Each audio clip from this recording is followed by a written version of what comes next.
Hello there, my friends. I want to show you how I won this game using the Caro Kann defense. So I'm playing black. I'm going to use the Caro Kann, and white opens with the classic King's Pawn to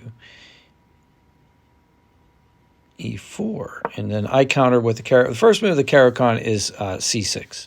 It's basically the queen's bishop, pawn moving it forward 1 square, preparing the D pawn to be moved 2 squares onto D5.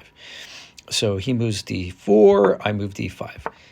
This is called the advance variation.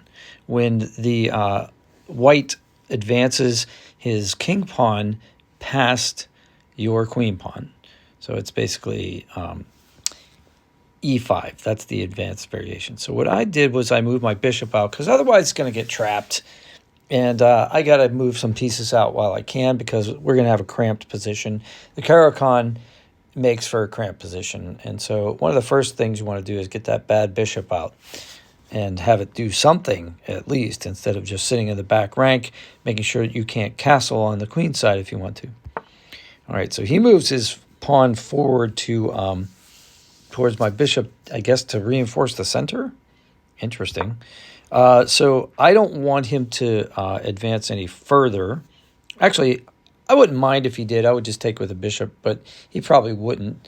And I want to be able to get my black square bishop out. So I move my king pawn forward as far as it'll go, which is to E6. And it also covers my bishop. In case of a threat, he moves his knight out. I move my other bishop out and give him a check because I like to check. I just do. He pulls the old bishop block out, and I take it because I'm developing pieces in this game. That's just the way I want to play it. I could move my bishop back, but the only safe square to move it to would have been in front of the king on E7, and again, it would be cramping my position because my knight can't come out to F6 because the pawn is there. So eventually I want to move my knight onto E7. So I just did an even sacrifice there. But I do allow him to develop his queen. So I do move my knight to that said square. So I'm explaining my logic. I want to castle it early if I can.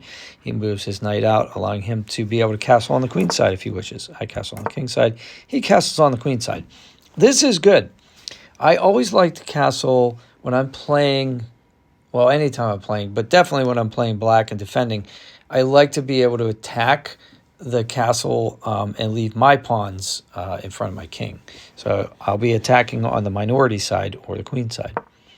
So I'm moving my rook to E8. Now, why am I doing that? Well, because I don't expect that file to open, so why am I doing that? Well, I want to move my B8 square knight to D7, and then eventually from D7 to F8. So I'm clearing the way for that. He moves his rook.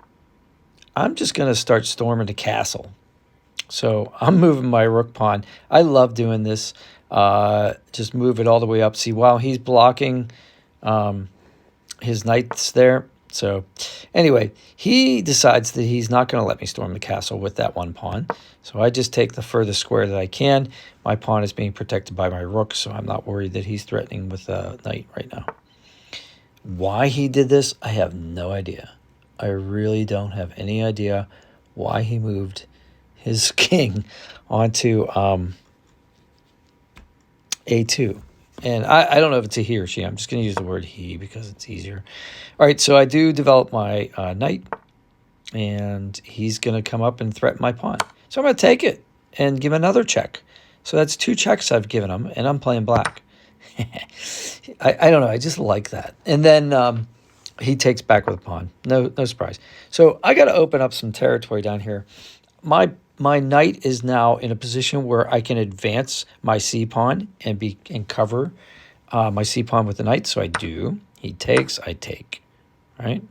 So now I've got a knight that's not protected, but it's pretty far forward so that it can start to like give it a little reach in case I want to do something crazy like go to, say, e4 and threaten the queen, although he can take with his knight. So he comes in and tries to like grab my rook real fast, and hope I don't notice, I guess, with his bishop. So I block with my knight, because that way I've got 2 knights, and now they're covering a whole bunch of squares. This is amazing. If you can line up 2 knights like this, you're going to control so much territory and protect the territory of each other, basically. But he comes in and he says, nope, I'm going to threaten your knight. So if I took with my knight now, I'd be exposing my rook, and I'm not going to do that. So instead, I decided, you know what? I'm going to get fancy here. I'm going to go ahead and see what he does. I'm going to advance my queen and see if I can get an early like checkmate here. So he moves his pawn forward one, threatening my queen. So I take, right? And the reason I take is because my rook is protecting my queen. So that's a big old check right there. So he's got to move his king. And actually, I think at this point, he resigns. Oh, no, I'm sorry. That's checkmate. Now, this is the interesting part. This is the reason I wanted to do the video.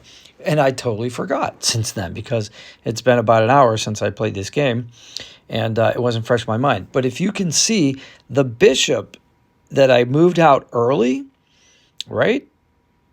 That was like my 3rd move of the game, is on F5. And it's controlling the diagonal, which would be the only escape for the king, other than being threatened by my queen, right?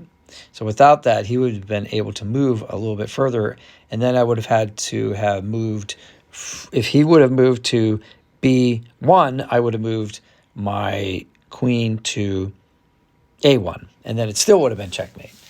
But anyway, this way I got checkmate in, what was it, 18 moves? Playing black, playing the Caro Kann. Now, he made a few mistakes that your opponents probably won't make, but it just goes to show you the strength of the Caro Kann and some of the things that you can do with it. So I am a relatively new player, and I am definitely not a high player. You can see my ranking here is in the mid-800s, and it falls into the 700s sometimes. But I think it's valuable for these videos to be made, because not everybody's a grandmaster, and sometimes grandmasters explain things and I don't understand. And so maybe somebody on my level will understand my thinking. If you have any comments or questions, put them in below, because I'm learning and I'm willing to take criticism. If there's something I did wrong or could have done better, tell me. And I'll see you on the next one. Take care.